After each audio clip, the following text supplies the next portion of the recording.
ऋषि दत्तोपंत ठेंगड़ी सभागार में पधारे समस्त आमंत्रित अतिथियों एवं आगंतुकों का राजमाता विजया राजे सिंधिया कृषि विश्वविद्यालय परिवार हार्दिक स्वागत व अभिनंदन करता है। मैं मंचासीन सम्मानीय अतिथियों से अनुरोध करूंगा कि वह विद्या व ज्ञान की आराध्या मां सरस्वती के समक्ष दीप प्रज्वलित करके कार्यक्रम का विधिवत शुभारंभ करेंगे।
धन्यवाद महोदय।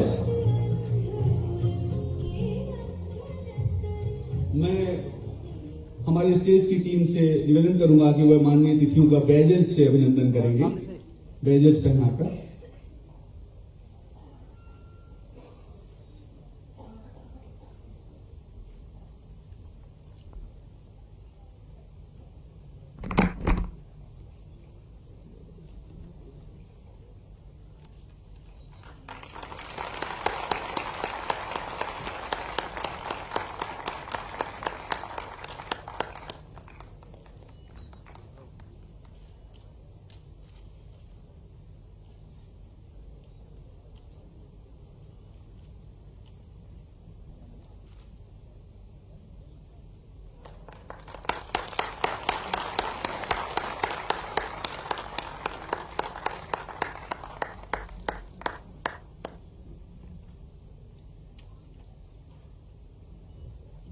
मैं अभिनंदन के क्रम में निवेदन करना चाहूंगा हमारे प्रदेश के मुख्यमंत्री माननीय डॉक्टर मोहन यादव साहब से कि वह माननीय उपराष्ट्रपति महोदय को स्मृति चिन्ह प्रदान करके उनका अभिनंदन करेंगे।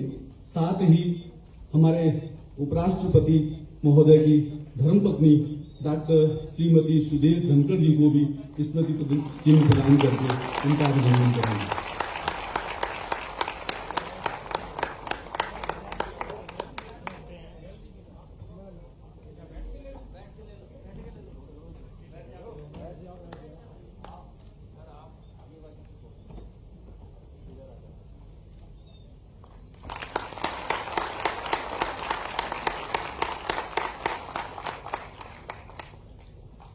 अभिनंदन के क्रम में धन्यवाद महोदय। मैं हमारे विश्वविद्यालय के कुलगुरु प्रोफेसर अरविंद कुमार शुक्ला जी से निवेदन करूंगा कि वह माननीय उपराष्ट्रपति महोदय को साल श्रीफल व स्मृति चिन्ह प्रदान करके उनका अभिनंदन करेंगे।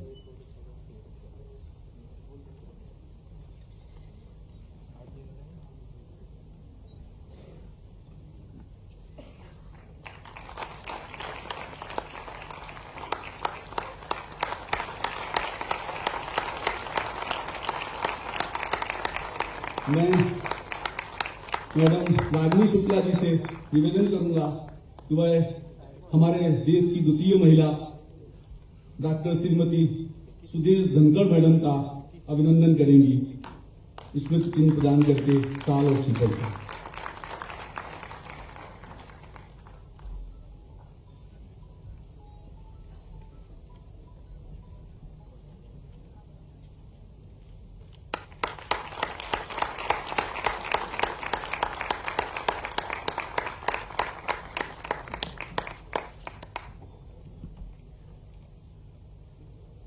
मैं पुनः प्रोफेसर शुक्ला साहब से निवेदन करूंगा कि वह माननीय राज्यपाल महोदय एवं कुलाध्यक्ष राजमाता विजया सिंधिया कृषि विश्वविद्यालय ग्वालियर का अभिनंदन करेंगे।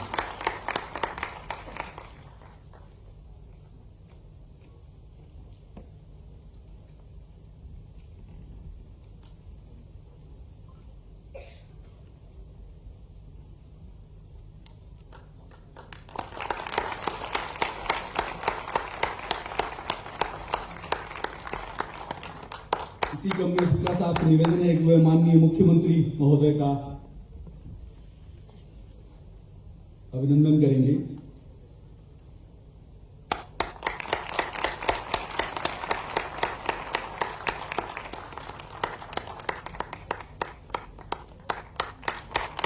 मैं निवेदन करना चाहूंगा कुलदीप महोदय से कि वह माननीय श्री ज्योतिरादित्य सिंधिया जी केंद्रीय कैबिनेट मंत्री संचार एवं उत्तर पूर्वी क्षेत्र विकास उनका विशाल शिखर से अभिनंदन करेंगे।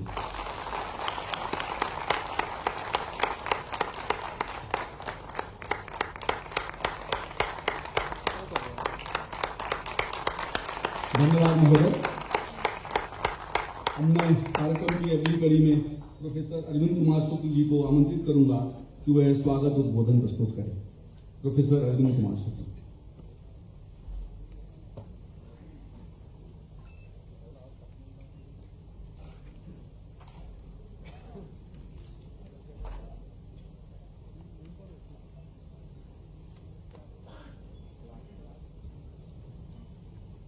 सभी को नमस्कार।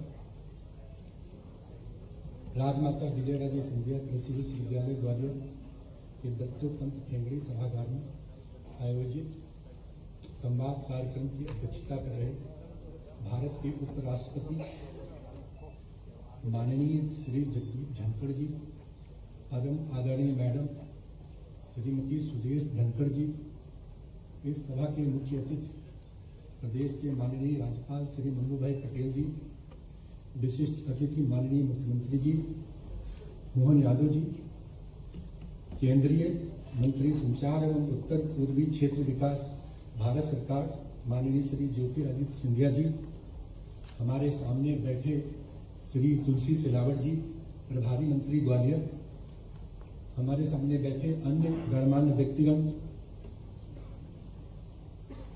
सभी हाल में उपस्थित फैकल्टी, विद्यार्थी, देवियों एवं सज्जनों, आज का दिन राजमाता विजय राजे सिंधिया कृषि विश्वविद्यालय के दिन में एक विशेष दिन है, अनोखा दिन है। आज सुबह राजा मान सिंह तोमर संगीत विश्वविद्यालय का एक अद्भुत दिव्य दीक्षांत समारोह हुआ, जो अपने आप में गौरवान्वित करने वाला रहा।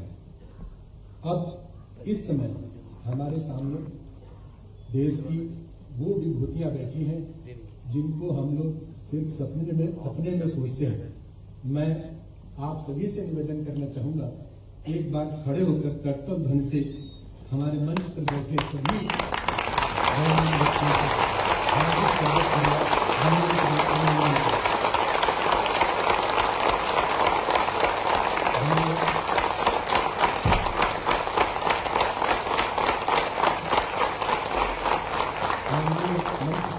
मैं 2 मिनट का निवेदन सिर्फ करना चाहूंगा।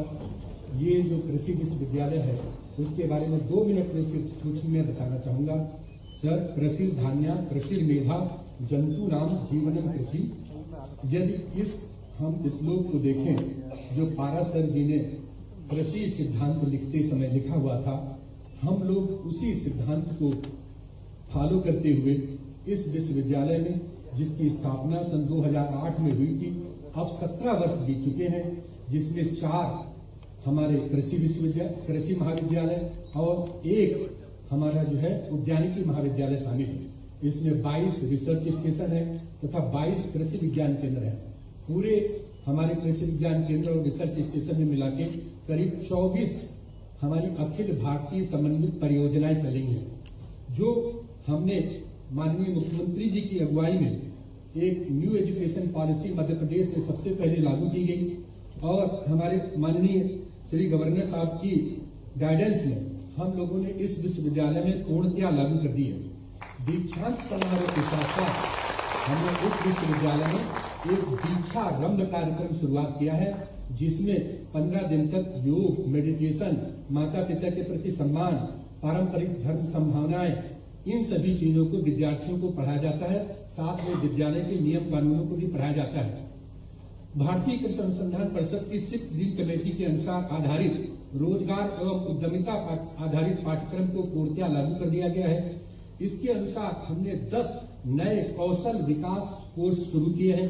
साथ ही एग्री बिजनेस एंटरप्रेन्योरशिप एक सेंटर भी खोला हुआ है। पर्यावरण को महत्ता देते हुए हमारे विश्वविद्यालय ने एक ग्रीन ग्रेजुएट प्रोग्राम शुरू किया है, जिसमें विद्यालय जब यहाँ एडमिशन लेता है तो उसी दिन एक पौधा लगाता है। उस पौधे को वो 4 वर्ष तक सींचता है।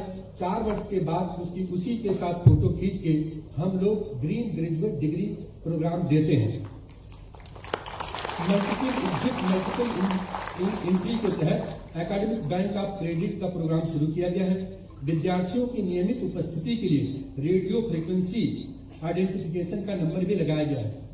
हमने बहुत सारे प्रोग्राम, यहाँ पे बहुत सारे रिसर्च सेंटर भी शुरू किए हैं, जिसमें मुख्य रूप से क्लाइमेट चेंज और organic cotton production, pesticide residue analysis और पोटैटो एरोपोनिक्स है, जिसमें हम हवा में आलू उगाने की मध्य प्रदेश में पहली न सिर्फ तकनीक विकसित की, बल्कि पूरे प्रदेश के किसानों को लाभान्वित करने के लिए बीज भी बना रहे हैं। हमारा मुख्य काम natural farming, integrated farming system, advance hybrid seed production आदि को लेकर के माननीय मुख्यमंत्री की अध्यक्षता में बने हुए हमारे नए 2 सेंटर खोले गए हैं, एक चना के लिए और एक मस्टर्ड के लिए।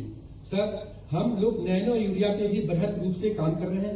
इसके साथ कई देश के और विदेश के संस्थानों से अनुबंध भी किया हुआ है।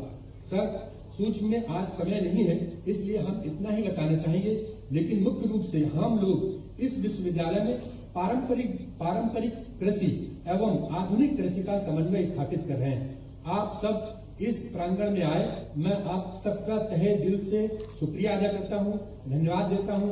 बहुत बहुत धन्यवाद। जय भारत, जय हिंद, जय ग्वालियर, जय मध्य प्रदेश। धन्यवाद महोदय। कार्यक्रम की अगली कड़ी में मैं आमंत्रित करना चाहूंगा हमारे आज के कार्यक्रम के विशिष्ट अतिथि श्री ज्योतिरादित्य एन सिंधिया जी को। वह आके अपना उद्बोधन प्रस्तुत करेंगे।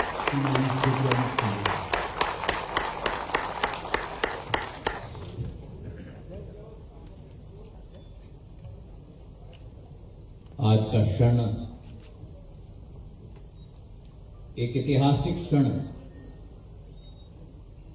हमारे संस्था के लिए, हमारे अपने ग्वालियर के लिए और संपूर्ण मध्य प्रदेश के लिए। हमारे बीच में भारत के उपराष्ट्रपति परम आदरणीय महामहिम जगदीप धनखड़ साहब, उनके साथ यहां उपस्थित उनकी धर्मपत्नी, जो स्वयं केवल शिक्षा के क्षेत्र में नहीं लेकिन कृषि के क्षेत्र में केवल अनुभव नहीं लेकिन उनकी ज्ञान के आधार पर नए नए प्रयोगों का उन्होंने इस्तेमाल किया है। परम आदरणीय डॉक्टर श्रीमती सुदेश धनखड़ जी, महामहिम राज्यपाल महोदय, जिनका आशीर्वाद सदैव मध्य प्रदेश के वासियों के ऊपर रहता है, मांगूभाई पटेल साहब, हमारे प्रदेश के ऊर्जावान संकलित मुख्यमंत्री महोदय, जो मध्य प्रदेश को राष्ट्र पटल पर निखारने के लिए रात और दिन मेहनत कर रहे हैं। हमारे अपने मोहन यादव जी, प्रदेश के कैबिनेट मंत्री, ग्वालियर के प्रभारी मंत्री आदरणीय तुलसी सिलावट जी, हमारे संस्था के कुलगुरु अरविंद शुक्ला साहब, मेरे साथ यहां उपस्थित समस्त फैकल्टी, अध्यापक और सबसे महत्वपूर्ण ग्वालियर, चंबल, मध्य प्रदेश और देश, और अतिशयोक्ति नहीं होगी अगर मैं कहूं कि विश्व का भविष्य मेरे नौजवान साथी जो यहां उपस्थित हैं।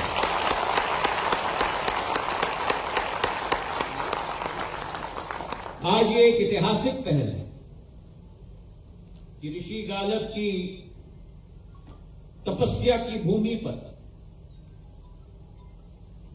हमारे महामहिम उपराष्ट्रपति महोदय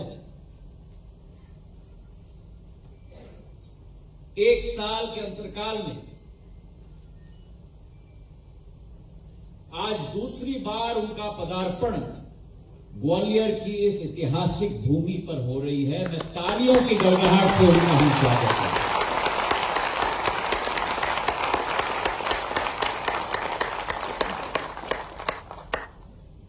और ये एक सुखद संयोग है और उनकी स्वयं की एक प्रेम, जागरूकता, तपस्या शिक्षा के क्षेत्र के प्रति। पिछले बार जब आए थे तब जिवाजी यूनिवर्सिटी में मेरे आजोबा जिवाजीराव महाराज के मूर्ति के अनावरण के दिवस पर हम सब के बीच में उपस्थित थे। और आज जब आए हैं तब उनकी ही धर्मपत्नी मेरी आजी अम्मा राजमाता विजयराजे सिंधिया कृषि विद्यालय की कार्यक्रम में हम सबको आशीर्वाद देने के लिए दोबारा उपस्थित हमारे महामहिम उपराष्ट्रपति।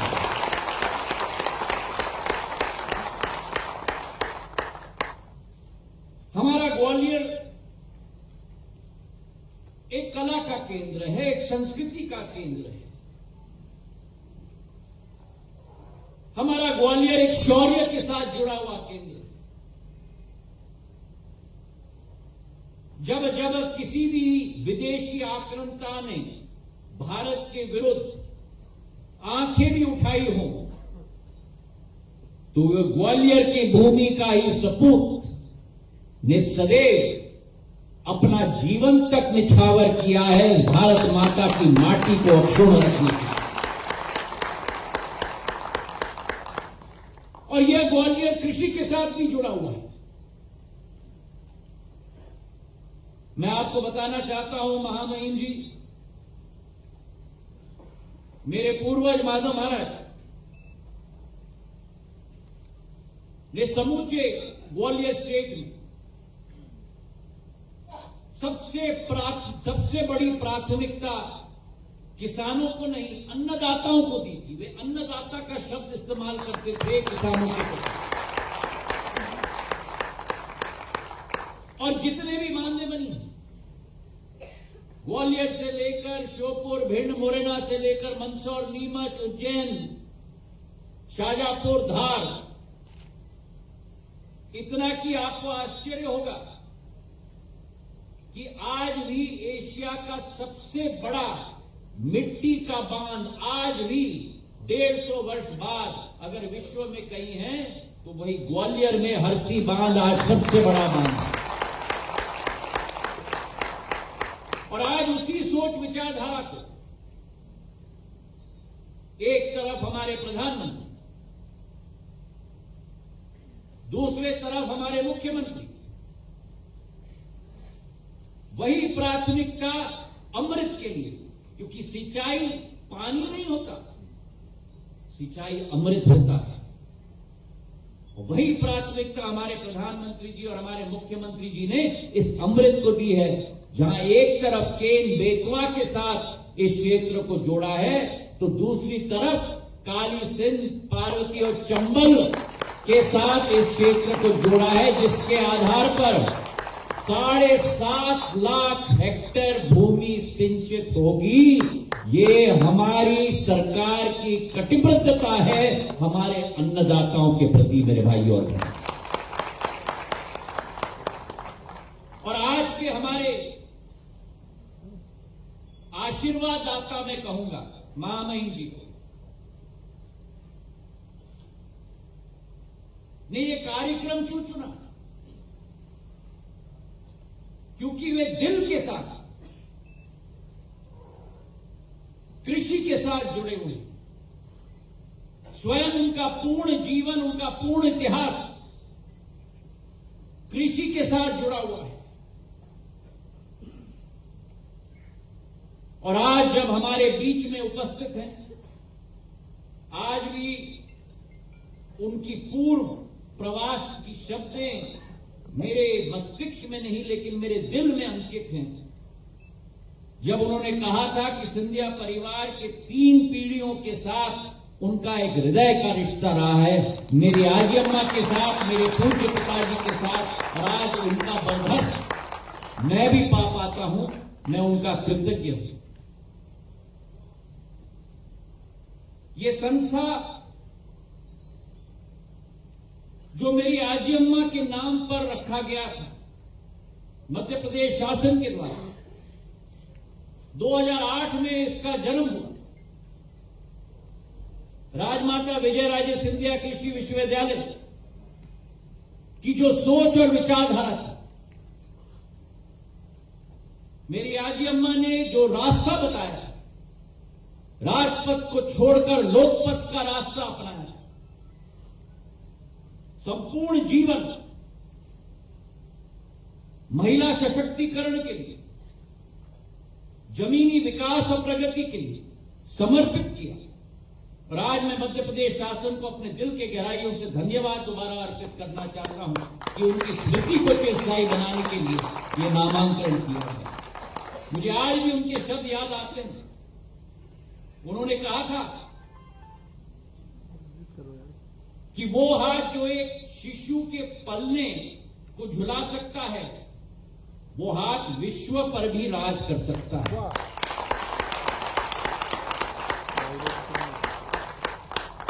और आज उनके चरणों में नमन करते हुए जब कृषि की हम चर्चा करते हैं, जिस पर विस्तार से मुख्यमंत्री जी और उपराष्ट्रपति जी हमें ज्ञान जरूर देंगे, लेकिन मैं ये जरूर कहना चाहता हूं कि इस विश्वविद्यालय से हमारी सोच कि जो संगम तैनात हो पाठ्यक्रम के बीच और अनुभव के बीच, वो जो संगम होगी, जब मिट्टी को सौगंध के साथ ज्ञान की सिहाई धुलती है, तो वो केवल फसलों को तैयार नहीं करती, वो देश को आत्मनिर्भर कराती है। और इसी के साथ हल और किताब जब मिलते हैं, तो खेतों में अनाज के साथ साथ भारत को सक्षम बनाने की क्षमता प्रदान करती है। आज देश के अंदर प्रधानमंत्री जी के नेतृत्व में कृषि के क्षेत्र को एक नई क्रांति दी गई। शिक्षा के संस्थाएं, 700 कृषि विज्ञान केंद्र स्थापित हुए। हमारे देश में आईकार, Indian council for agricultural research, कोने कोने में स्थापित हुए।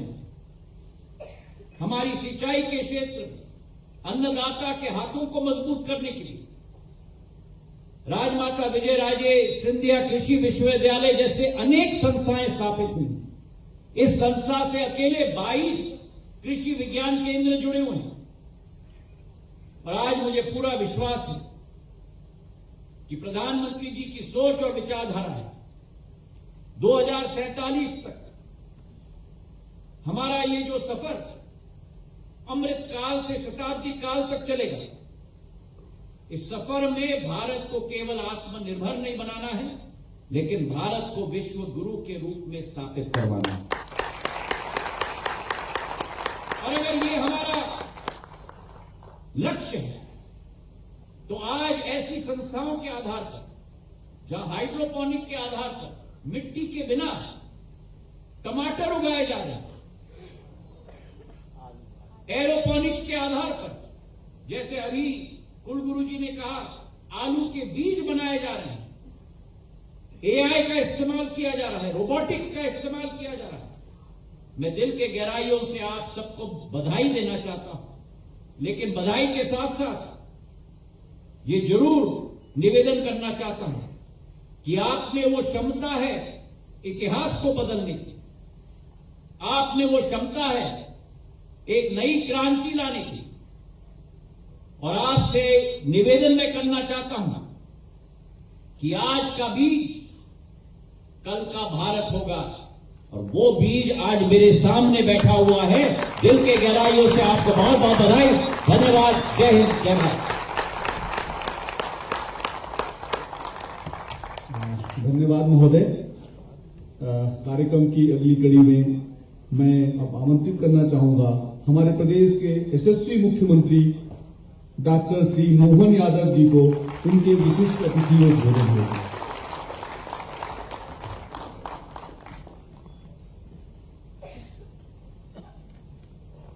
मध्य प्रदेश की इस पावन धरती पर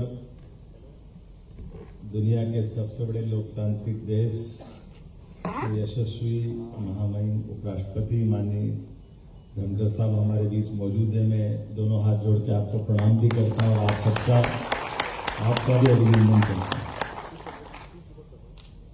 इस अवसर पर हमारे लिए तो मां समान डॉक्टर सुदेश धनखड़ जी आप हमारे बीच पधारे हैं, आपका भी अभिनंदन है, आपका भी स्वागत है। महामहिम हमारे सबके गार्जियन के रूप में सदैव हर विश्वविद्यालय के दीक्षांत समारोह का क्रमबद्ध रूप से एक तरह से बारीक हिसाब रखते हुए हर एक जगह पहुंचने वाले, सभी चीजों में बारीक निगाह रखने वाले महामहिम राज्यपाल माननीय मंगू भाई पटेल साहब, आपका भी वंदन है, अभिनंदन है। और हरफन बोला सभी प्रकार के कामों के करते करते अपनी एक विशेष पहचान बनाने वाले हम सबके सुपरिचित भारत सरकार के मंत्री माननीय श्रीमान ज्योतिरादित्य सिंधिया जी, हमारे कुलगुरु श्रीमान अरविंद कुमार शुक्ला जी, मेरे मंत्रिमंडल के साथी यहाँ के प्रभारी मंत्री माननीय श्रीराम तुलसीराम सिलावट जी, इस अवसर पर समस्त आगंतुक अतिथिगण, इस विश्वविद्यालय से जुड़े हुए समस्त प्राध्यापकगण, प्यारे मित्रों, पत्रकार साथियों, भाइयों और बहनों, हम सबका सौभाग्य राजमाता विजयाराजे सिंधिया कृषि विश्वविद्यालय के प्रांगण में यहाँ हम अगर इस सभागार में बैठे हैं तो ये सभागार दत्तोपंत ठेंगड़ी जी के नाम पर, उनके नाम पर समर्पित है। कितना अद्भुत संयोग है।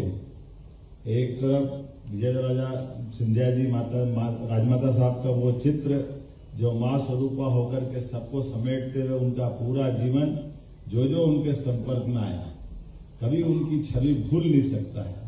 और उसी प्रकार से दत्तोपंत जी ठेंगड़ी, जिनका अपना व्यक्तित्व कई कई क्षेत्रों में, मजदूर संघ, विद्यार्थी परिषद, किसान संघ, हर संगठन के साथ उन्होंने अपना जीवन जिया है। और यशस्वी प्रधानमंत्री के नेतृत्व में तो अब तो और अद्भुत समय चल रहा है।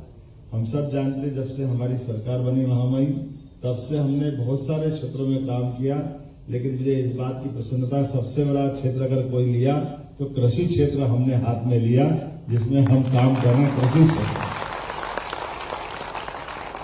और कृषि के क्षेत्र में उदाहरण के लिए कृषि का रकबा जो 45 लाख हेक्टेयर था हमारा 2023 तक, आज की स्थिति में वो 55 लाख हो गया और हमने 1 करोड़ हेक्टेयर करने का इसका प्रदेश का संकल्प लिया।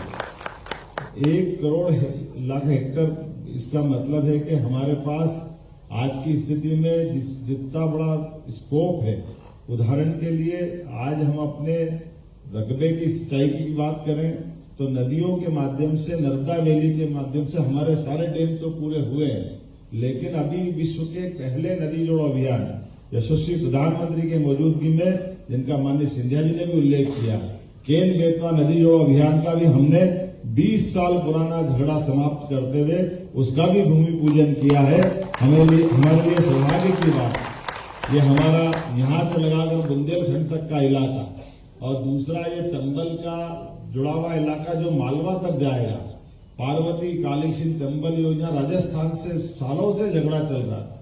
पता नहीं, ऐसा लग रहा जैसे भारत पाकिस्तान लड़ रहा है। क्यों लड़ रहे थे, काय के लड़ रहे पता नहीं, थोड़ा पानी कम मिल जाए, थोड़ा ज्यादा मिल जाए, लेकिन खेतों में अगर सिंचाई का पानी मिल जाए, पीने का पानी मिल जाए, उद्योग धंधों को पानी मिल जाए, इससे अच्छी क्या बात होगी। और इतने महत्व की बात है, यशस्वी प्रधानमंत्री 1,75,000 करोड़ की योजना में राज्य सरकार को केवल 5% मिलाना था। ये 2014 में बन सकते थे, लेकिन जो भी कारण राजस्थान सरकार के रहे, अशोक गहलोत जी वगैरह के, उन्होंने होने नहीं दिया। लेकिन मुझे प्रसन्नता है, सानंद संपन्न हुआ और बहुत जल्दी इसका लाभ मिलेगा। तो कृषि का रंगवा बढ़ेगा, बागवानी, फलोद्यान, हमारे हार्टिकल्चर के सभी प्रकार के उत्पाद, जो फल सब्जियां जितने प्रकार से हो सकते हैं। लेकिन जब मैं कृषि विश्वविद्यालय में बात कर रहा हूं, जब हम पानी अच्छे से दे पा रहे हैं, हम सब प्रकार की बिजली के मामले में तो यशस्वी महामहिम आपको बताना चाहेंगे, हमारी सरकार ने तय किया है लगभग 32 lakh 5 horsepower, 10 horsepower और बिजली के कनेक्शन किसानों को हमारे द्वारा दिए गए।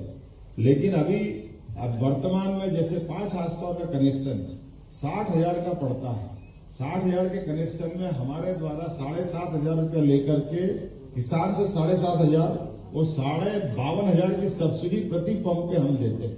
ये पूरे प्रदेश के अंदर ये कृषि के प्रति हमारी प्रतिबद्धता है। लेकिन हमने और संकल्प लिया है कि अब सारे किसानों को 3 साल के अंदर सोलर पंप देके ये 7.5 से भी छुट्टी दिला करके उनकी अपनी सारी बिजली वो उत्पन्न करे, ये संकल्प हमने लिया। लगभग 32 लाख, 2 लाख टेम्परेरी और 30 लाख स्थायी किसान जो कनेक्शन लेना चाहेंगे, और उतना वो आगे बढ़ करके बिजली तो उनको फ्री मिलेगी, बल्कि बिजली अगर वो उत्पन्न करेंगे तो बिजली किसानों से हम खरीदेंगे और उसका नगद पैसा किसानों को देने वाले हैं। ये हमारी भावना है। जो किसान के बारे में यशस्वी प्रधानमंत्री ने कल्पना की है कि उनकी आय बढ़ना चाहिए, तो आय बढ़ाने के लिए बिजली भी एक उनका सहारा हो सकती है। इतना ही नहीं, एग्रीकल्चर कॉलेज जैसे अभी हमने कहा है, हमने आप सभी महामहिम की अध्यक्षता में मीटिंग लेकर के कृषि संकाय के आधार पर हमने कोशिश की है कि बीएससी एग्रीकल्चर के बच्चे क्यों ज्यादा नहीं होना चाहिए, जितना फैलाएंगे उतना कम है। भविष्य की संभावना और विकास के मामले में भी पैमाने अगर देखते हैं, आज मुझे मालूम है कि अमेरिका जैसे स्थान पर 1 बीघा के अंदर 10-12 कुंटल गेहूं होते हैं, लेकिन हमारे यहाँ 18-20 कुंटल होते हैं। लेकिन अभी चुनौती हम फ्रांस की तरफ देखते हैं, कुछ और देश की तरफ देखें, वो 40 कुंटल लेते हैं। तो ऐसे कई प्रकार के वो नए टारगेट तय करते हुए, सोयाबीन में भी यही हाल, सोयाबीन के अंदर ब्राजील और कई देश ऐसे जो कई गुना ज्यादा लेते हैं। मैं उम्मीद करता हूं आने वाले समय में आप सबके भरोसे से निश्चित रूप से मध्य प्रदेश का नक्शा बदलेगा। वो सुयोग्य तरीके से अपनी उत्पादन क्षमता भी बढ़ाएंगे और मध्य प्रदेश को भी समर्थ बनाएंगे।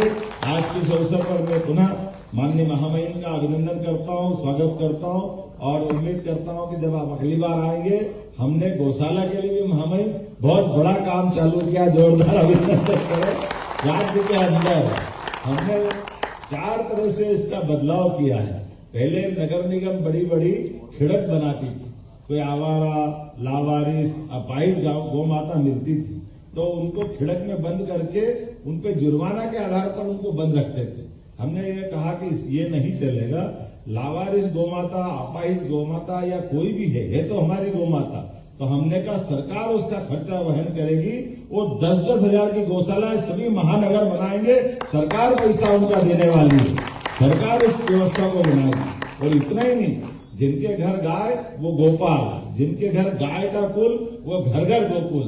तो हमने कहा कि केवल गौशाला नहीं, आप गाय भी पाले तो 25 गाय के यूनिट के आधार पर अगर आप 25 गाय का यूनिट बनाएंगे तो 25% अनुदान सरकार के माध्यम से, अर्थात 200 गाय तक 8 यूनिट आप ले सकते हैं। 200 गाय की गौशाला बनाएंगे तो 50 गाय का अनुदान सरकार वहन करेगी और दूध खरीदने की पूरी गारंटी भी सरकार के माध्यम से रहेगी।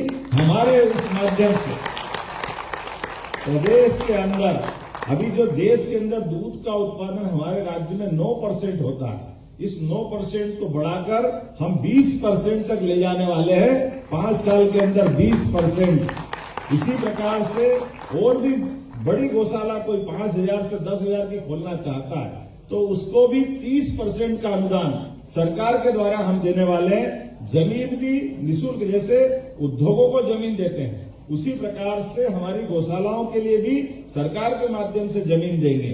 आज के समय में ऐसा बहुत बड़ी संभावना है हमारे पशुपालन को बढ़ावा देने की। प्राकृतिक रूप से खेती करने से लगाकर प्रत्येक जगह पर हमको इसका जो आनंद है, मैं उम्मीद करता हूं आने वाले समय में ऐसे कई नवाचार से आपको परिचित कराऊंगा।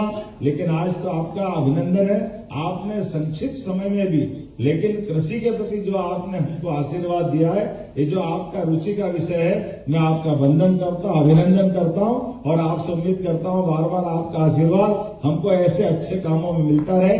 पुनः आपका धन्यवाद। भारत माता की जय।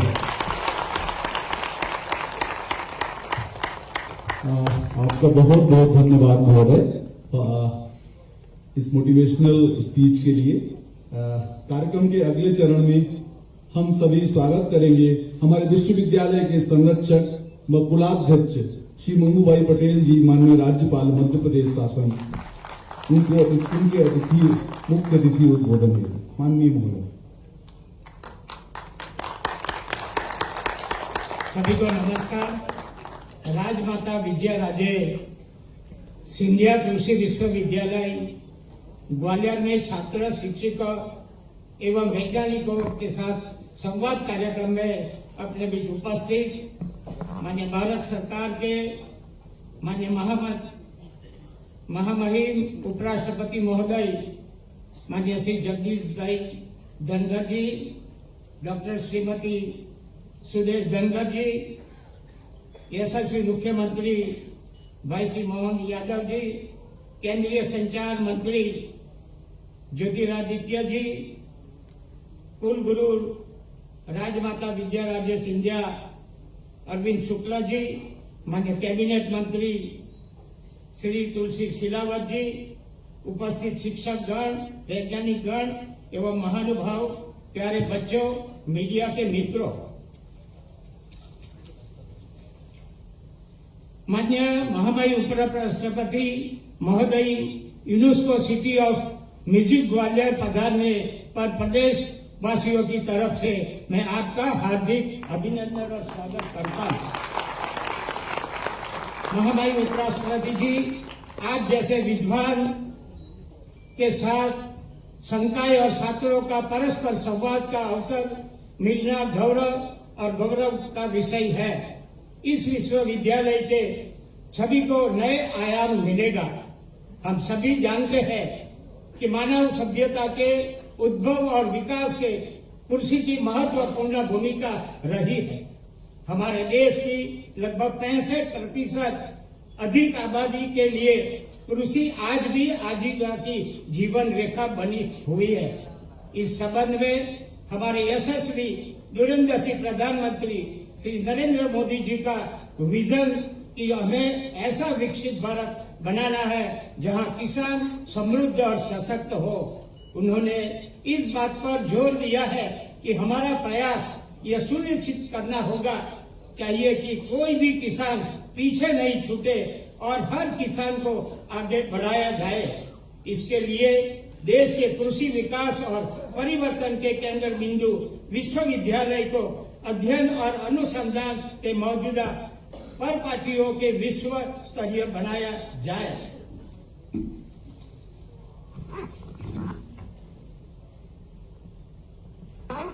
देश में कृषि क्षेत्र परिवर्तन और प्रगति साफ दिख रही है। इसका लाभ लेकर एग्रीटेक स्टार्टअप द्वारा नवाचार और उद्यमिता को बढ़ावा देना जरूरी बन गया है। आशा है कि आप स्वयं प्रगति करते हुए किसानों के जीवन में बदलाव लाने और देश की प्रगति में सूर्य उत्साह के साथ योगदान देंगे। मैं महामहिम राष्ट्रपति जी का बहुत बहुत आभार मानता हूं और सभी शिक्षकगण, वैज्ञानिक और विद्यार्थी को बहुत बहुत शुभकामना देता हूं। यहाँ से आज हमारे को उपराष्ट्रपति जो हमको मार्गदर्शन देंगे, वो भी बड़े किसान हैं, बहुत से उनके अनुभव है, उनको लाभ हमको सबको आज मिलना है। उनका आभार मानते हुए आप सबको बहुत बहुत शुभकामना देते हुए यूनिवर्सिटी को भी बधाई देते हुए मैं मेरी बात पूरी करता हूं। आभार। भारत माता की जय।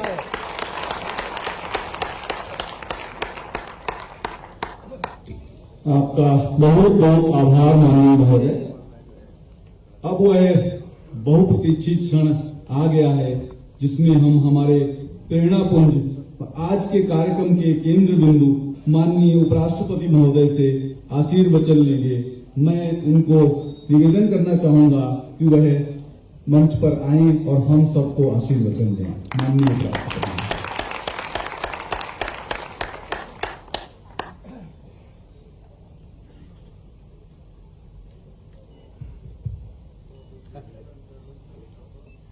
सभी को नमस्कार। मध्य प्रदेश के महामहिम राज्यपाल श्री मंगू भाई पटेल लंबा राजनीतिक जीवन, जमीन से जुड़े हुए और जनजाति कल्याण के लिए पूरी तरह से समर्पण और संकल्पित।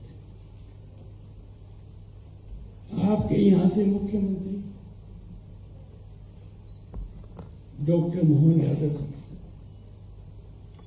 मेरी तरह कृषक पुत्र है। जब मैंने गौशाला का एक तरीके से उद्घाटन किया और 2 गाय थी, तो इन्होंने मेरे कहने से पहले कहा ये जल्दी 3 अंक में हो जाएगी।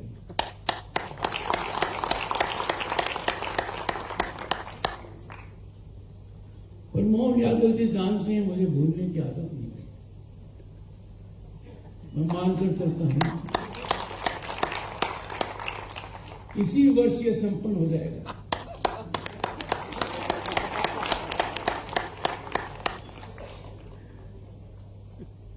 मंच पर विराजमान केंद्रीय मंत्री, मंच पर सबसे युवा व्यक्ति हैं।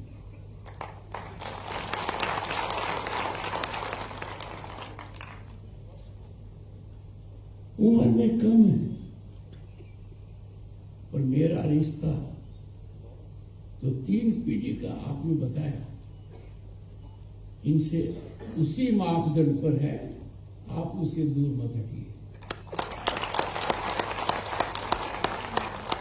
कम उम्र के बावजूद मेरा रिश्ता आपसे उतना ही है कि आपको देना है, मुझे ग्रहण करना है, याद रखिए। आपका दायित्व है, बहुत महत्वपूर्ण है। और आपने मंत्रालय को जो बल दिया है, the kind of motivation, inspiration in the ministry of communications, मैंने आपका एक कार्यक्रम अटेंड किया है। I was amazed his total involvement, क्योंकि our global communications how to be of global benchmark, and the kind of transparency and accountability he has introduced is worth emulation. He has exemplified what is best of governance. पर उससे भी ज्यादा महत्वपूर्ण इनका एक विभाग है जो राष्ट्र के लिए भी बहुत महत्वपूर्ण है। 90 के दशक में एक बात कही गई नरसिम्हा राव जी जब प्रधानमंत्री थे, लुक ईस्ट, क्योंकि हमारे देश का वो भाग है उस पर ध्यान देने की आवश्यकता है। पश्चिम बंगाल का राज्यपाल होने के नाते 3 वर्ष तक मुझे इसका पूरा बोध है, और प्रधानमंत्री नरेंद्र मोदी जी ने आने के बाद इस लुक ईस्ट एक्ट ईस्ट किया, और अब जमीनी हकीकत बदलने का कार्य ग्वालियर के मध्य प्रदेश के सपूत श्री ज्योतिरादित्य सिंधिया को दिया गया है। He has been entrusted with the great task of development of northeastern region of our country, और ये हमारे राष्ट्रवाद को मजबूत करने के लिए भी बहुत जरूरी है।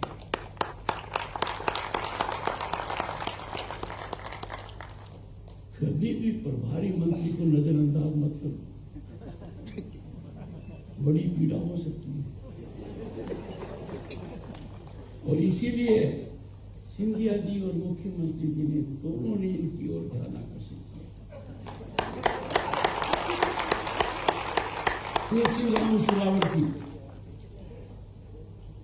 और जब से मैंने प्रवेश किया, मैंने देखा कि सिंधिया जी मेरा तो ध्यान दे रहे थे, इनका भी कुछ कम नहीं दे रहे थे।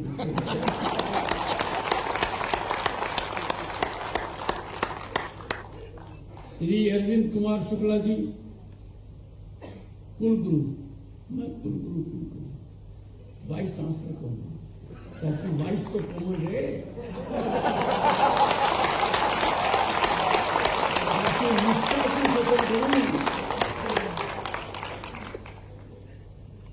Distinguished members of the faculty, distinguished audience,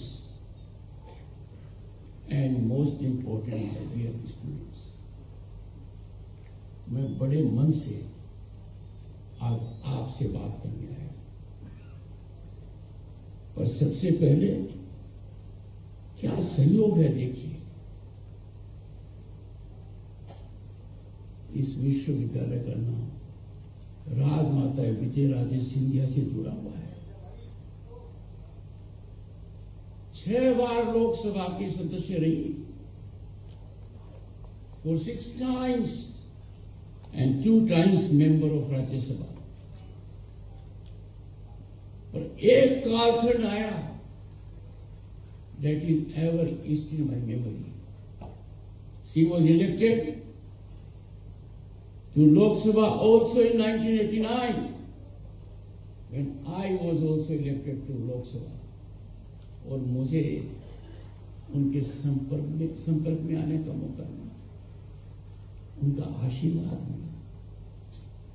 Picture of sublimity, nationalism was oozing out of her, a life of sacrifice, a life of dedication। और आज जब भारत के सामने पहलगाम की चुनौती है, ये दूसरी बात है कि आज के दिन भारत बहुत सबल है, हमारा नेतृत्व है, कुशल है, पर उनकी जो प्रेरणा है राजमाता सिंधिया जी की, कि राष्ट्रवाद सर्वोपरि है, हम भारतीय हैं, भारतीयता हमारी पहचान है, राष्ट्र धर्म से ऊपर कोई धर्म नहीं है। We always have to keep nation first। कोई भी हित राष्ट्र हित से बड़ा नहीं हो सकता। राजनीतिक हित हो, व्यक्ति का हो, आर्थिक हो, we always to keep nation first। And I appeal to young boys and girls, हमें राष्ट्रवाद के प्रति पूरा समर्पण रखना चाहिए, यह संकल्प लेना चाहिए हमें,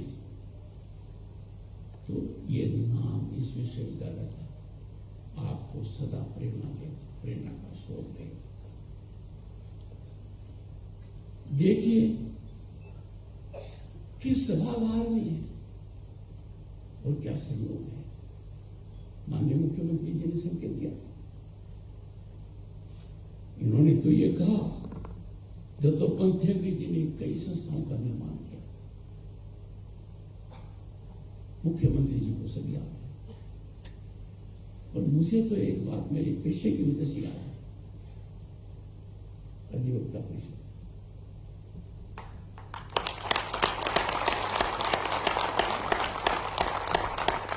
Dattopant Thengadi was accorded civilian award of Padma Bhushan. सिद्धांत रूप उन्होंने स्वीकार नहीं किया, बट ये बात मायने की है कि गणतंत्र भारत में उनको इतना बड़ा सम्मान दिया गया। ये member of Rajya Sabha for 2 terms और इमरजेंसी की काली छाया जब देश पर पड़ी, उन्होंने प्रोटेस्ट किया। Hindu ideologue with clarity of thought on nationalism, our civilizational gift, इन दो महान विभूतियों का संगम आज यहां पर देखकर मेरे मन में कोई शंका नहीं है कि जो भी यहां पर हैं वो उनकी प्रेरणा से ओत-प्रोत होंगे पूरी तरह से, and will deliver for the nation. I have no doubt about it.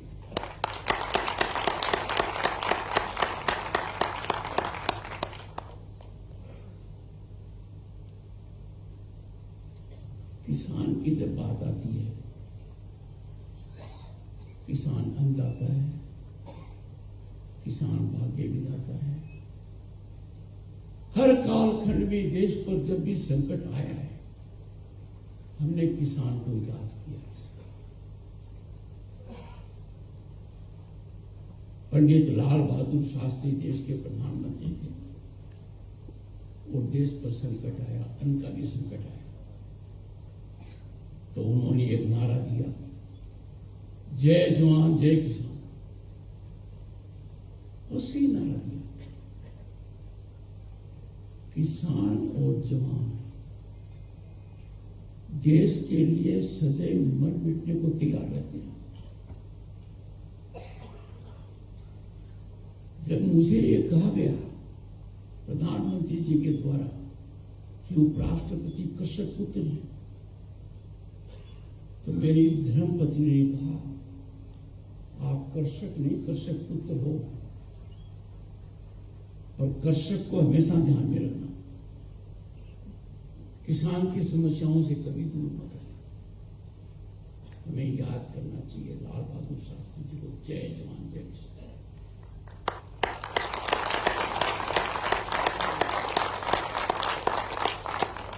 और जब माननीय अटल बिहारी वाजपेयी जी देश के प्रधानमंत्री बने, तो उन्होंने इसमें एक नया आयाम जोड़ दिया, जय जवान जय किसान जय विज्ञान। इस कसौटी पर आपको खरा उतरना है, क्योंकि जवान और किसान दोनों विज्ञान से प्रभावित होने चाहिए। और ये अटल बिहारी वाजपेयी जी ने अपने प्रधानमंत्री काल में इसको एक नई दिशा देते हुए वर्तमान प्रधानमंत्री श्री नरेंद्र मोदी जी ने एक नया आयाम और लिखा। अब हो गया जय जवान जय किसान जय विज्ञान जय अनुसंधान।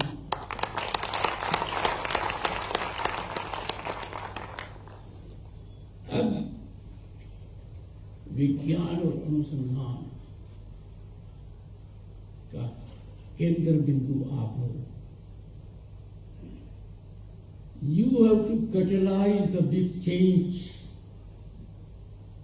by innovation, by scientific applications, by research, क्या हम ऐसा कर पा रहे हैं? ये मैं आपके विवेक के लिए सोच छोड़ता हूं। पर आज के दिन, and I have no hesitation in asserting, India, Bharat, home to 1/6 of humanity, primarily an agricultural nation, stands at the cusp of a revolution in agriculture that can reshape our economic landscape. There is a great potential that will change our economy. क्योंकि मेरी दृढ़ मान्यता है, विकसित भारत का रास्ता किसान के खेत से निकलता है।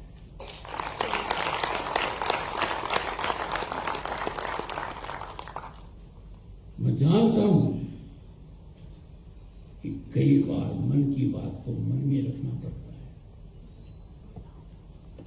कुछ चुनौतियां आती हैं जिनकी हम व्यवस्था की वजह से या अन्य कारणों से चर्चा नहीं करते, पर किसान के मामले में मैं इसका पालन नहीं करता। किसान का दर्द या किसान के जीवन में बदलाव के कोई भी रास्ते हों, वो सुझाना मेरा परम कर्तव्य है और उसके दर्द को महसूस करना और आप लोगों से साझा करना जरूरी है। इसी बात को देखकर मैंने मुंबई में एक कार्यक्रम किया जो भारतीय कृषि अनुसंधान निगम का था, Indian council of agriculture research. मैंने कहा किसान को गले लगाना हमारा कर्तव्य है। किसान को हम किसी भी हालत में छका नहीं सकते। किसान का दर्द किसान हमें महसूस कराए, ये ठीक नहीं है। हमें अंदाजा लगाना चाहिए किसान के दर्द। हमारी संस्कृति में झांकेंगे तो पता लगेगा। बरसात आती है तो पक्षी बता देते हैं, भूकंप आता है तो जानकारी हो जाती है। गांव के अंदर जब कोई वहां आता था पहले तो मोर बता देता था। We have to be extremely sensitive for welfare of the farmer. और तब मैंने एक बात कही थी, we must have dialogue with farmer. वैसे प्रजातंत्र के लिए सबसे बड़ी आवश्यकता है अभिव्यक्ति और संवाद, जिसको वेद दर्शन में कहा गया है अनंतवाद। पर किसान के मामले में इसमें कोई भी ढिलाई और कोताही यदि अगर वार्तालाप में होती है या इसमें कोई कूटनीति बीच में लाते हैं, वो ठीक नहीं है। और मुझे बड़ी प्रसन्नता है कि आपके पूर्व मुख्यमंत्री, वर्तमान कृषि मंत्री शिवराज सिंह चौहान इसको बेखूबी निभा रहे हैं।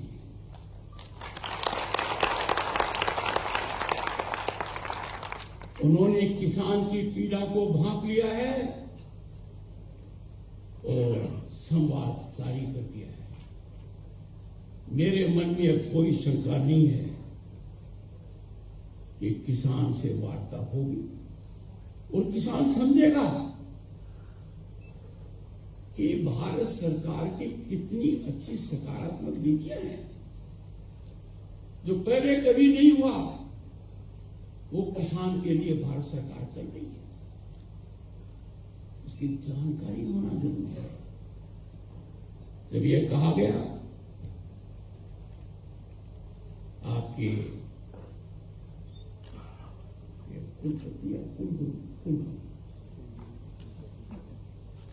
कि this university is associated with 22 कृषि विज्ञान केंद्र।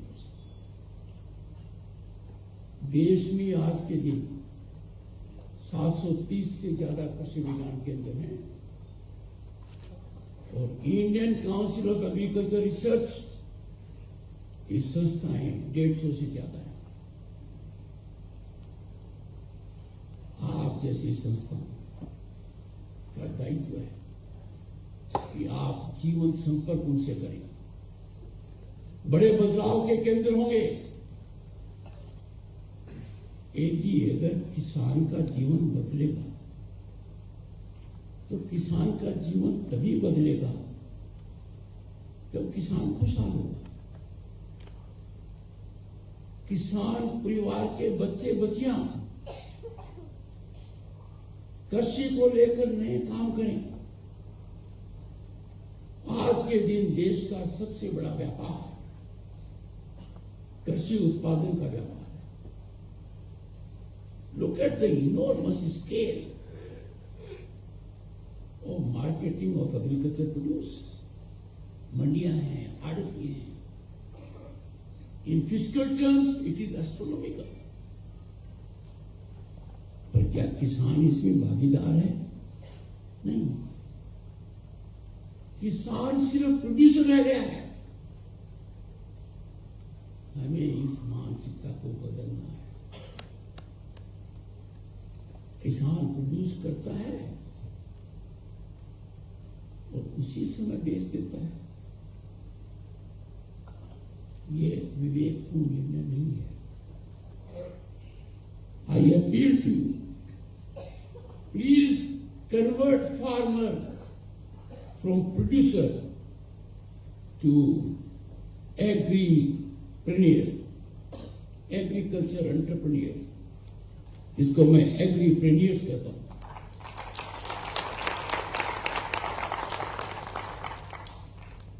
जब किसान अपने उत्पाद के बिक्री व्यापार में बढ़ेगा,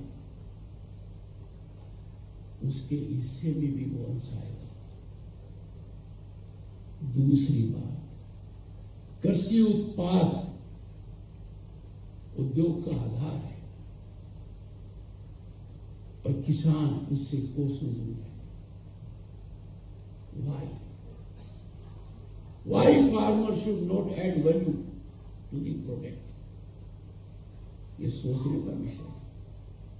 सरकार की इतनी सकारात्मक नीतियां आज के दिन मुख्यमंत्री जी और पहली बार प्रधानमंत्री जी ने विवेकपूर्ण तरीके से संविधान में सहकारिता का अध्याय जोड़ा है। किसान को आगे आना चाहिए। मुझे बड़ी प्रसन्नता हुई जब मुख्यमंत्री जी ने थोड़ी देर पहले कहा कि कोई गौशाला करेगा तो हम उसको सहायता देंगे। 200 की गाय होगी तो फिर आप 50 का या 75 का 50 आएगा, 25%। यहां भी दे देना।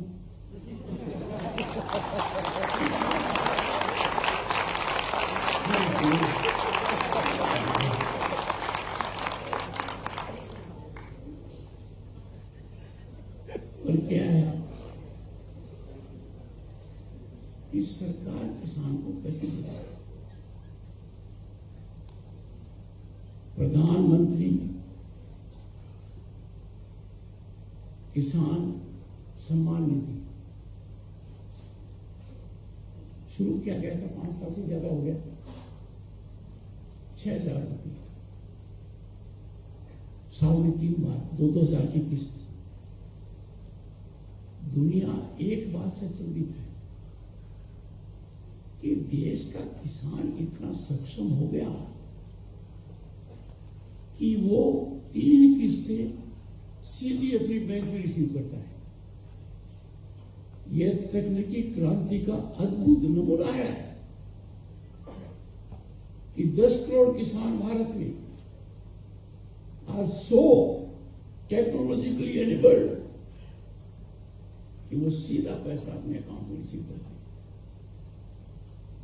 पर किसान की इनडायरेक्ट मदद भी होती है, जिसको हम कहते हैं सब्सिडी। पहली बात, किसान को जो भी सहायता मिले इन्फ्लेशन कनेक्टेड होना चाहिए। 6,000 रुपये प्रति वर्ष, अब भी 6,000 है। कोई भी अर्थशास्त्री कहेगा कि 6,000 रुपये की जो कीमत शुरू की गई थी वो कीमत आज उसकी नहीं है। प्रधानमंत्री जी ने अर्थव्यवस्था में इसको फैक्टर किया है, इन्फ्लेशन को। विधायकों की तनख्वाह में किया है, सांसदों की तनख्वाह में किया है। Inflation must be factored in the assistance that is given to farmers. United States of America में एक कृषक परिवार की जो औसत आय है वो सामान्य परिवार की आय से ज्यादा है। और अमेरिका में भी परसेंटेज वाइज उतनी कृषि हाउस होल्ड जो अपने यहां है, अपने यहां करीब 10 करोड़ के करीब है, उनके यहां करीब 1,80 lakh. But one thing is very striking, in the United states the entire assistance to the farmer is not rooted, it is directly given to the farmer. जैसे अपने यहाँ प्रधानमंत्री कृषि सम्मान निधि है, और हम बहुत ज्यादा खर्चा भारत सरकार करती है, बहुत ज्यादा करती है फर्टिलाइजर सब्सिडी पर। आज ये चिंतन का विषय है और आपके लिए शोध का विषय है। यही पैसा यदि अगर किसान को सीधा मिलता है तो भारत के हर किसान परिवार को कम से कम सालाना 30,000 रुपये मिलेंगे। ये सीधे उसको मिलने चाहिए। आज के दिन when government is subsidizing fertilizer, the farmer is not feeling the impact of it. We must have direct transfer of subsidy to the farmer. And this is not the only way. सरकार की अनेक schemes हैं जहां कृषि पर सरकार खर्चा करती है और उसमें माध्यम दूसरा हो जाता है। We must cut it down. इसके बहुत अच्छे फायदे होंगे। You must also act on certain challenges which farmer has.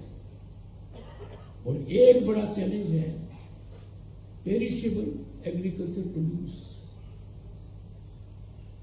एक ऐसा कृषि उत्पाद जिसकी शेल्फ लाइफ ज्यादा नहीं है। टमाटर को ले लीजिए, बहुतायत में हो गया, चुनौती होगी। We must act in that direction. और मानकर चलता हूं, if you manage it, post harvest management, it requires village level involvement. We must have warehousing and cold storage chains that must be managed by cooperatives. क्योंकि हर हालत में किसान का जीवन बदलना जरूरी है। यह राष्ट्रवाद को भी मजबूती देगा, अर्थव्यवस्था को भी देगा और विकसित भारत के रास्ते में कोई रुकावट नहीं आने देगा। पर this has to be done in a seamless manner. उद्देश्य एक ही होना चाहिए, optimization of gain to the farmer. और ये मैं समझता हूं निश्चित रूप से होकर रहेगा। समय काफी हो गया है, बात अधूरी है। कुछ लोगों ने अपनी मुंडी हिलाई है, मुझे बड़ा अच्छा लगा।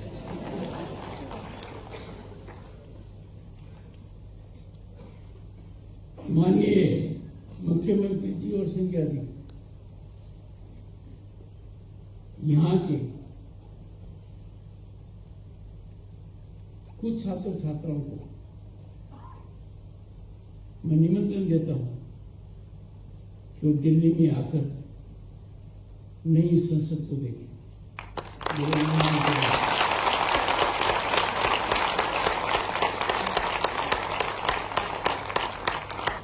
और तब मैं उनसे कृषि के बारे में भी गंभीरता से बात करूंगा।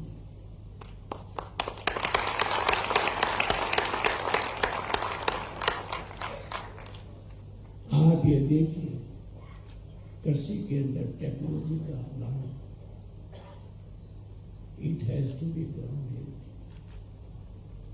जो अनुसंधान हो रहा है, हमें ध्यान देना पड़ेगा, क्या उस अनुसंधान का किसान के जीवन पर असर पड़ रहा है। मैं एक चीज के लिए आपको आगाह करूंगा, and I conclude with that, our research has to be authentic. Our research is not for personal credentials. Our research is not for self.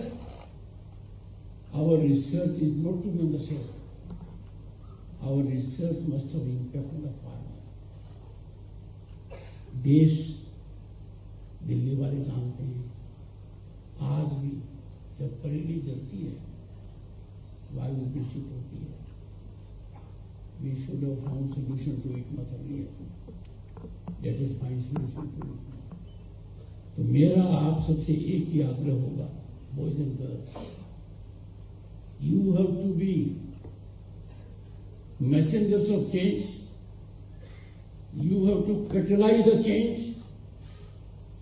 You have to change the agro landscape of the country. And you have to enlighten the farmer.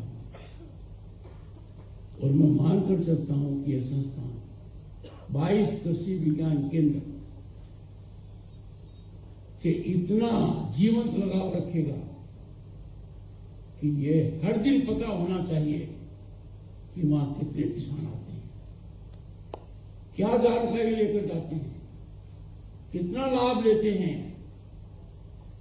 As a matter of fact, these Krishi Vigyan Kendras must act as great source of policy making for the government. If you get suggestions about welfare of farmers from Krishi Vigyan Kendras, the policy evolution will be more beneficial for farmers. अंत में यही कहूंगा, जिन दो महान आत्माओं का संगम आज सीता के नाम से लेकर सभागार के नाम तक है, वो हमारे आदर्श हैं, वो राष्ट्रवाद को समर्पित हैं। उनके नाम पर हमें संकल्प लेना चाहिए। हम राष्ट्र हित को सदैव सर्वोपरि रखेंगे। बहुत बहुत धन्यवाद।